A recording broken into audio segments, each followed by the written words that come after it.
Olá, gente. Shalom, shalom a todos. Boa noite. Estamos iniciando então nossa aula de hoje, começando nossa aula de número 14 da disciplina Avodá 2. Estamos na mitzvah de Avodá Zará, entrando na ramificação de número 34. Isso mesmo? 34? Isso. Ramificação de número 34. Na aula de número 14. Isso, aula de número 14. Aula de número 14. E hoje entrando dentro da proibição de feitiçaria.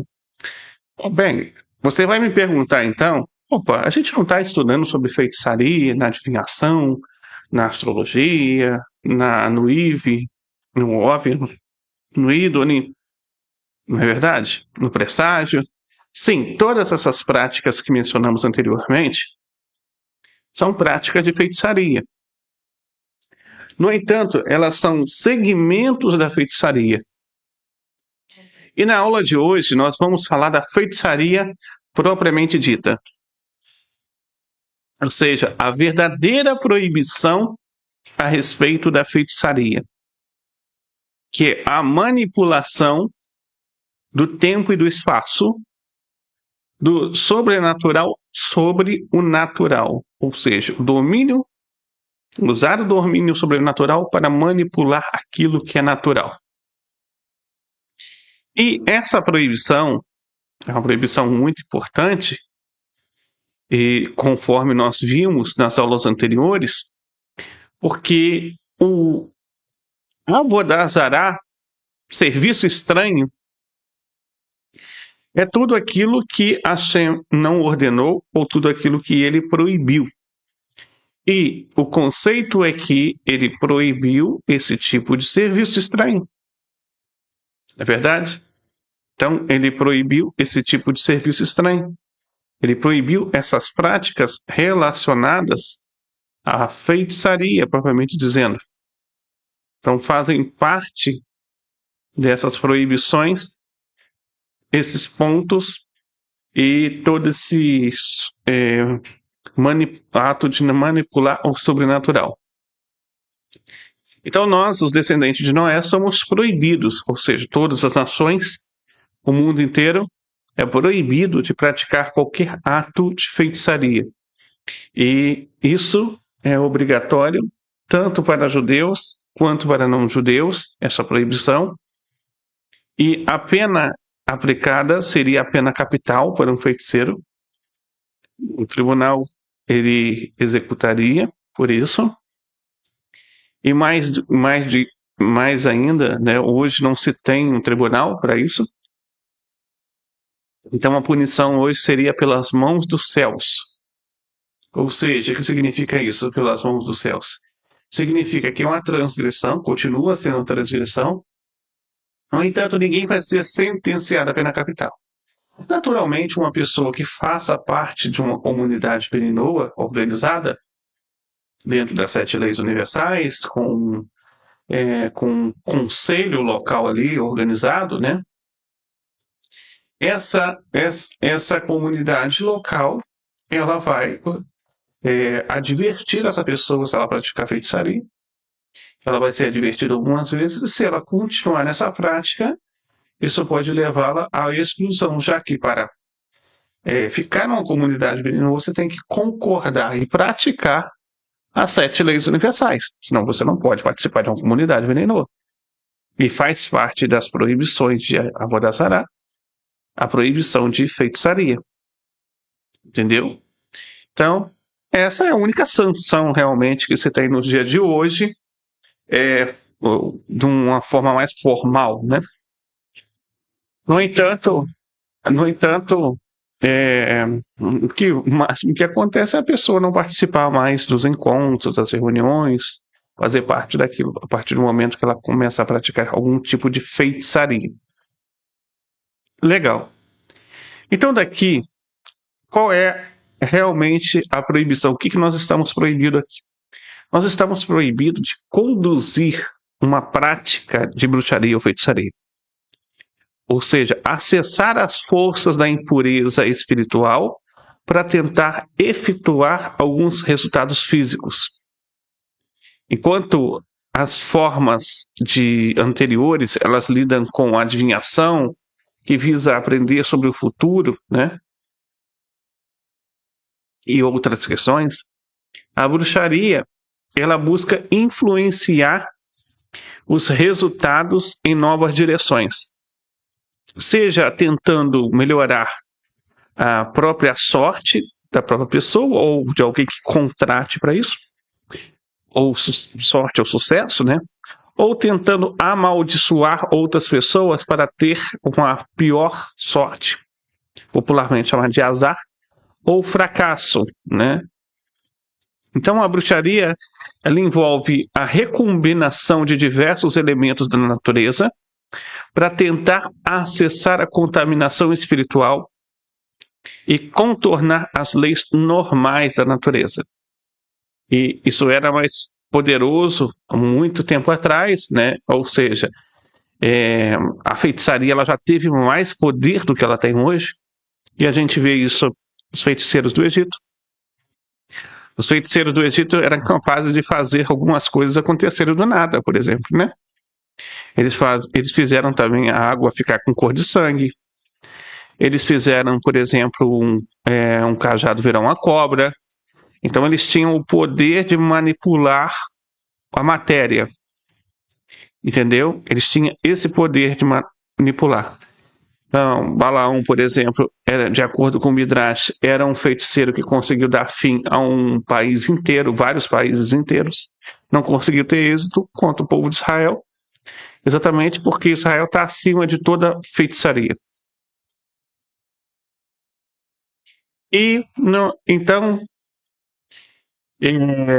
bruxos e feiticeiros, há muito tempo atrás, tinham um poder muito superior ao que se tem hoje. Existe ainda essas práticas e algumas pessoas são capazes de manipular? Ainda são. Mas não com o mesmo poder que se tinha antes. Me fala aí um bruxo que destrói uma nação inteira hoje. Se tem. Não se tem. Mas existe alguém que pode prejudicar a outra. Isso ainda existe. Então a feitiçaria, né? Ela é uma prática realmente errônea. Por exemplo, Yeshua Hanotsri, o Xuxua, né? JC, ele era feiticeiro. Ele transformava água em vinho, andava sobre as águas, são práticas de feitiçaria. São ilusões, enganos, né? São práticas errôneas. E durante muito tempo ele foi condenado por feitiçaria, para quem não sabe. A verdadeira história dele não é aquela que está no NT. A verdadeira história dele, né, é aquele que está num livro chamado Todot Yeshu, que conta a verdade sobre ele. Ou seja, ele foi uma pessoa que amaldiçoou os sábios, foi uma pessoa que perverteu o caminho, criou uma nova religião e ensinou o povo de Israel a cometer transgressões. Então esse era o Yeshua Hanotsri de verdade. E foi sentenciado pelo tribunal na época por duas penalidades. Uma delas por apedrejamento e outra delas pela forca. E foi executado dessas duas formas. Tanto pela forca quanto pelo apedrejamento. Ok?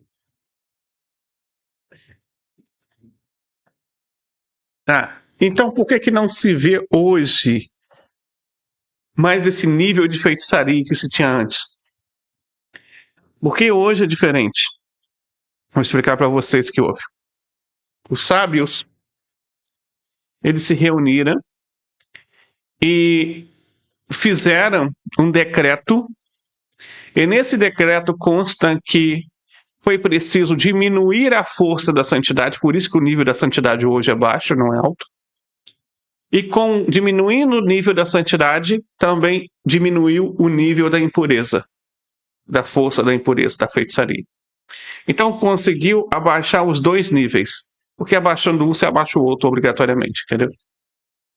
E hoje não se tem essa força do jeito que era antes. Ainda existe, mas hoje é muito mesclado com engano, charlatanismo, né? Manipulação e por aí vai. Essas práticas hoje são muito mescladas nesse sentido. Ok. Então, o Talmud Bavili, no Tratado de Sanedrim, página 56b, o Rabi Yosser, ele diz, com relação a todo tipo de feitiçaria, que é declarado na passagem sobre feitiçaria, é proibido para um descendente de Noé se envolver nele, e isso é derivado dos versículos: quando você entrar na terra que o Eterno seu Deus lhe dá, você não aprenderá a fazer como as abominações dessas 7 nações. Não será encontrado entre vocês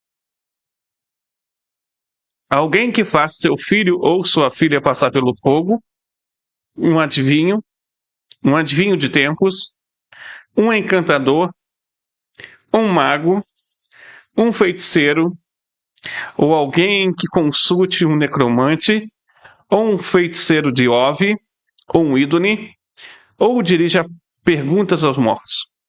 Pois quem faz estas coisas é uma abominação eterna. E por causa dessas abominações, o Eterno seu Deus os está expulsando de diante de vocês. Deuteronômio 18, 9 a 12. Evidentemente, os cananeus foram punidos por essas práticas, e como Deus não os teria punido por uma ação, a menos que ele primeiro tivesse proibido. Essas práticas são claramente proibidas aos gentios. Então, daqui nós vemos que todo tipo de feitiçaria é proibido para nós.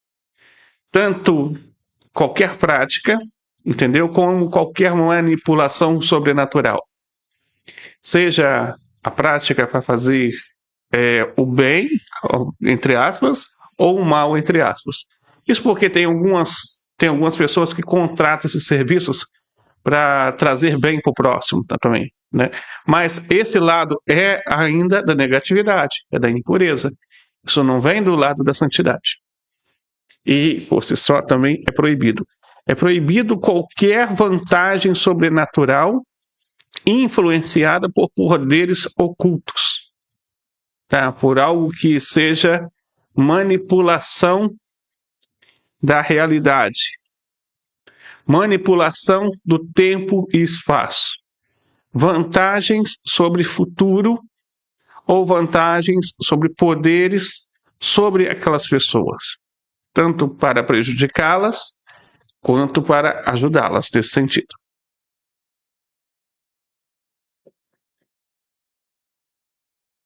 O Sefer Hinur número 511, ele vai citar aqui, né, a proibição que se encontra em Devarim 18:10. Não se achará em ti um feiticeiro, e vai explicar também essa transgressão. Então, o Sefer Hinur vai trazer a seguinte explicação: que não façamos esforços com nenhum ato de magia, e sobre isso é declarado em Deuteronômio 18:10, não se achará em ti um feiticeiro, e o conteúdo da magia é geralmente bem conhecido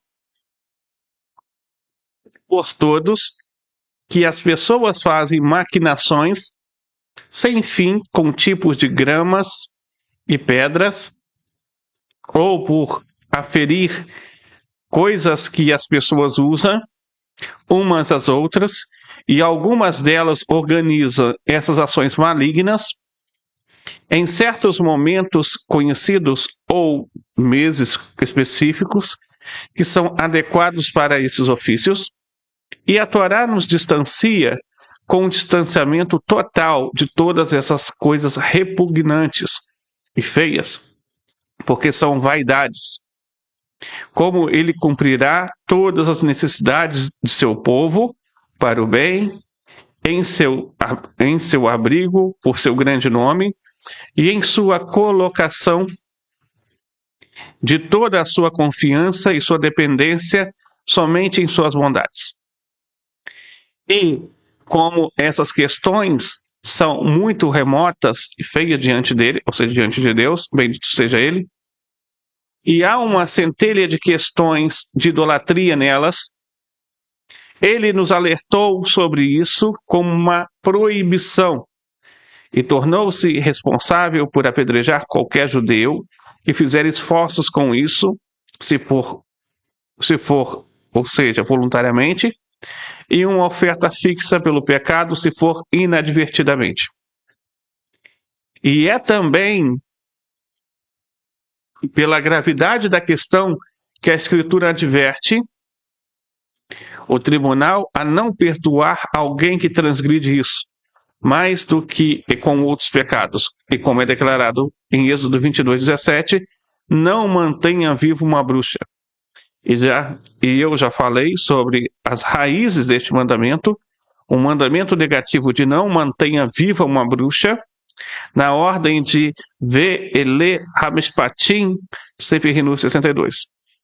Então o Sefer Hinur ele vai deixar bem claro aqui para a gente que é uma proibição muito grave, mas tão grave que vai ter um imperativo a respeito dos tribunais.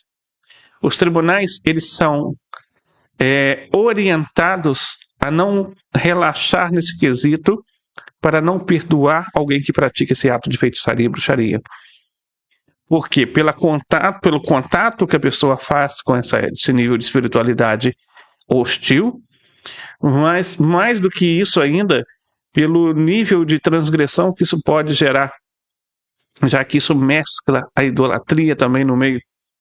Então, uma pessoa que se conecta com essas forças, é atraída por essa negatividade, ela então, por si só, traz vários tipos de erro grave sobre isso.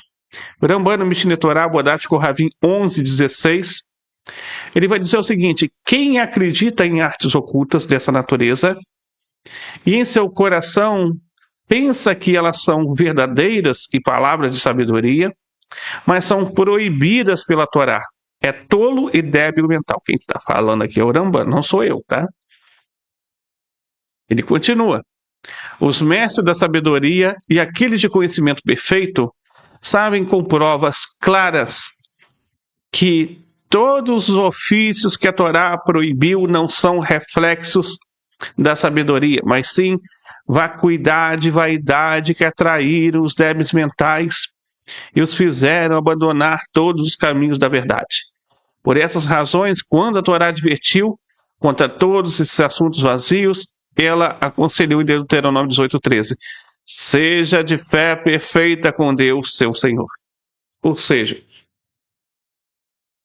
o que o Rambano está falando?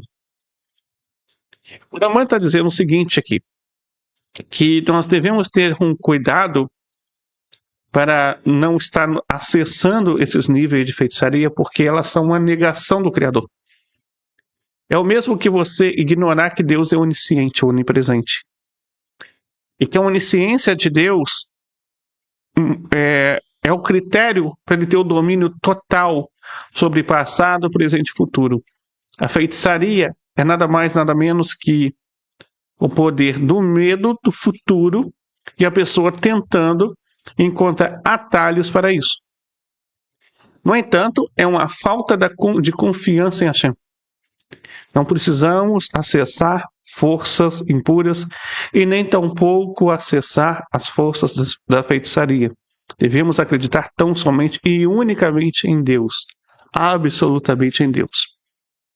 E acreditar em Deus significa não ter medo daquilo que o futuro possa te reservar e não buscar atalhos para que você tenha uma vantagem sobre o tempo ou vantagem sobre as pessoas, sobre a manipulação das pessoas. Não precisa disso.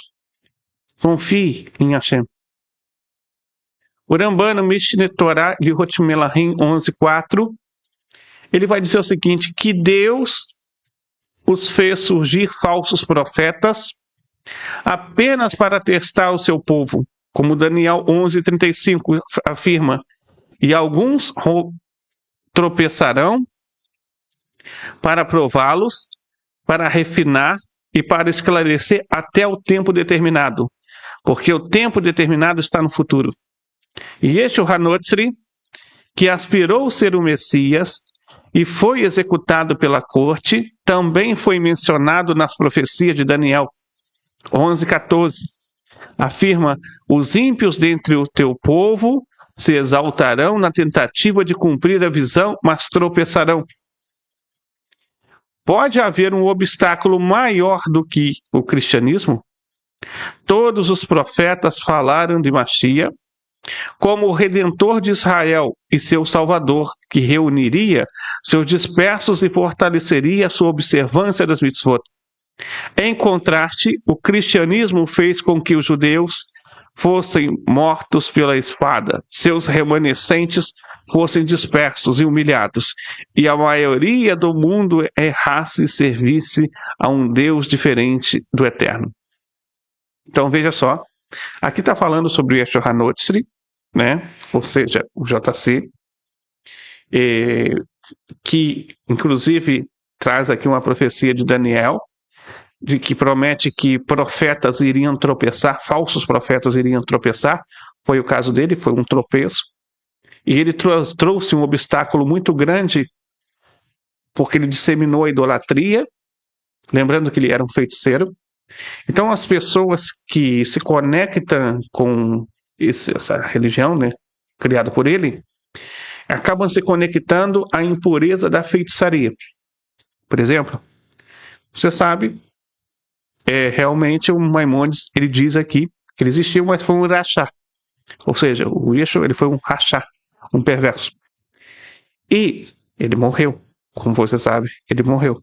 Inclusive, a urna, né, com os restos mortais, os ossos dele, está sepultado em Safed.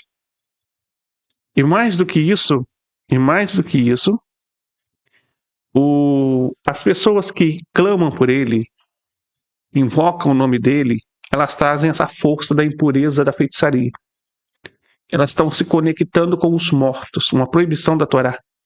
Invocar um profeta morto, estão invocando um profeta morto.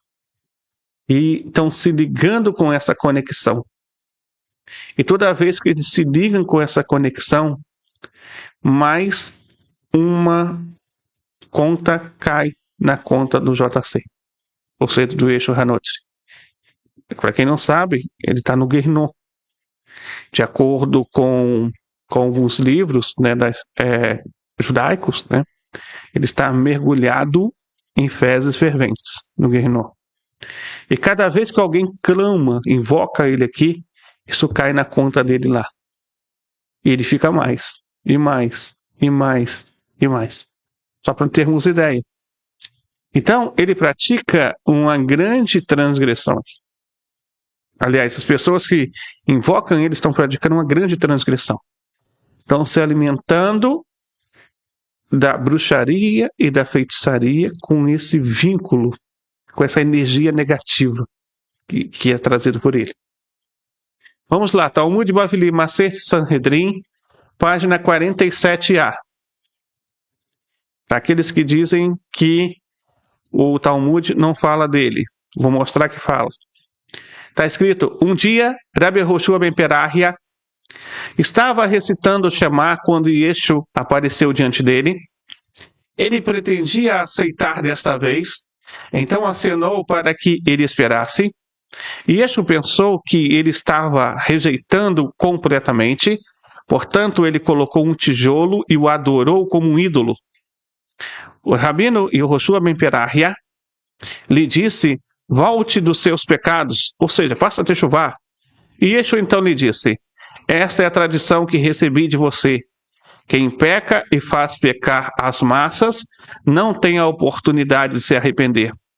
A Guemará explica como ele fez as massas pecarem, pois Rav disse: Yeshua HaNotzri praticou feitiçaria e incitou as massas e subverteu as massas e fez o povo judeu pecar.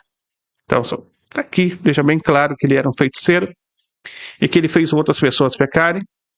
O rabino dele, que era o rabino Yehoshua ben Perah, que era tio dele, inclusive, tá? Ele censura para ele voltar a fazer uma techuvá de verdade, ou seja, se livrar da feitiçaria, da idolatria. Mas o Yeshua disse para ele que ele não faria isso porque ele fez outras pessoas pecarem. E que existe uma tradição que se a pessoa fez outras pessoas pecarem, a pena dele é maior. Entendeu? Então daqui você vê isso bem claramente, onde mostra que ele também praticava feitiçaria. Então, de certo nível, tá? O cristianismo ele é uma feitiçaria, propriamente dizendo. Ele é uma religião vinculada à prática da feitiçaria. Talmud Bavili, Tratado de Sanedrim, página 43a, versão Stendhal. Está escrito: na véspera de Pessa, o corpo de Yeshua Hanotzri foi enforcado após ele ter sido apedrejado até a morte, e um arauto saiu diante dele durante 40 dias, proclamando publicamente: Yeshua Hanotzri vai ser apedrejado porque praticou bruxaria, incitou as pessoas a adorarem ídolos e desencaminhou o povo judeu. Qualquer pessoa que conheça uma razão para absolvê-lo deve apresentar-se e ensinar isso em seu nome. E o tribunal não encontrou razão para absolvê-lo, então o apedrejaram e expulsaram seu corpo e penduraram seu corpo em uma árvore na véspera de Pêssar. Então aqui traz como que foi a morte dele, ou seja, foi apedrejado e o corpo dele foi pendurado realmente, mas não numa cruz, tá? Mas numa árvore. Foi pendurado de fato e de verdade. Então daqui nós vemos, né, a ligação que a feitiçaria ela tem com o cristianismo, e qualquer prática de feitiçaria é totalmente proibido. Vamos estar abrindo agora para perguntas. 5 minutinhos. Quando for 8h05, nós encerraremos o bloco de perguntas. Depois também vou passar para vocês uma atividade, ok? A atividade que eu vou passar hoje, vocês podem responder até a próxima quarta-feira.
Então, está aqui conosco o José Carlos Garcia, o Elaido, a Marcela, a Valdeli.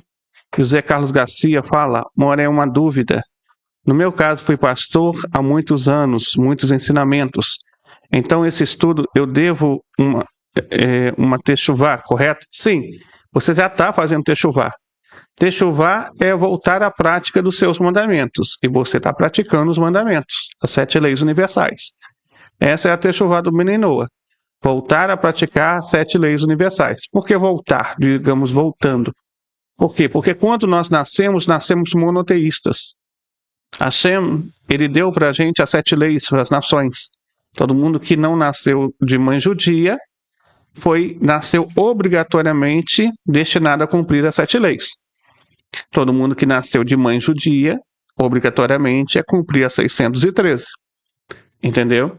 No nosso caso, sabemos que não nascemos de mãe judia, então a nossa missão é praticar 7 leis.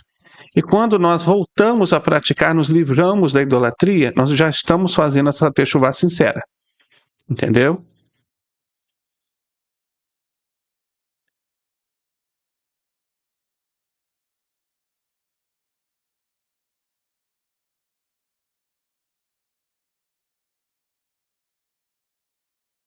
Mais alguém? Alguma pergunta?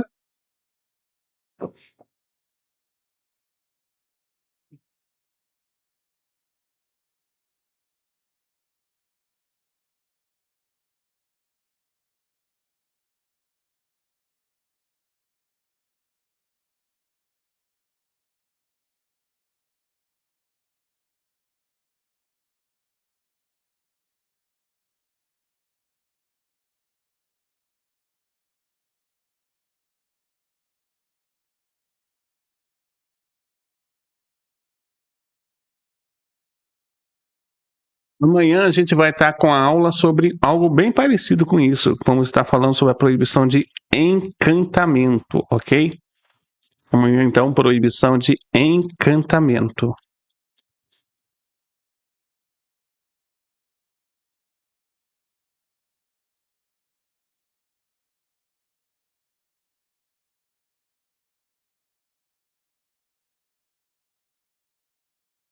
É assim, José Carlos, tanto você quanto eu também fui pastor, entendeu? Então, o que, que a gente faz para poder estar fazendo uma techuvá? Toda aquela força que nós usamos para levar as pessoas para a idolatria, nós temos que usar agora toda essa força de novo, entendeu? Para o lado da positividade, para levar as pessoas para o monoteísmo, entendeu? Então, tudo aquilo que empregamos aquela força para levar as pessoas para a idolatria, voltamos a empregar força agora para levá-la para o monoteísmo.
Mas alguém tem alguma pergunta?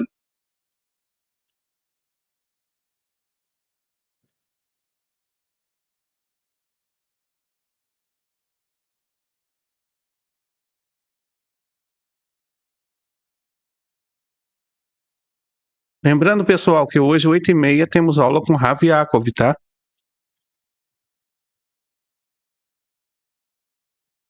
8h30 da noite, aula com Rav Yaakov pelo YouTube. Todos que estão conosco aqui nessa transmissão possam estar lá também na aula do Rav Yaakov. Aí, na hora que você chegar na aula do Rav Yaakov, você deixa lá, meu seu nome, fulano de tal, cidade, presente.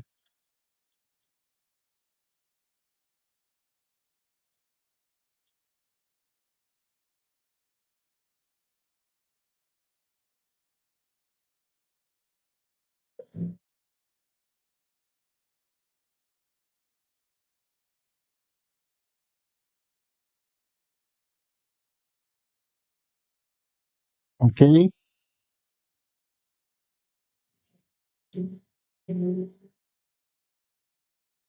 Então, gente, essa foi a nossa aula de hoje, onde falamos sobre a proibição de feitiçaria.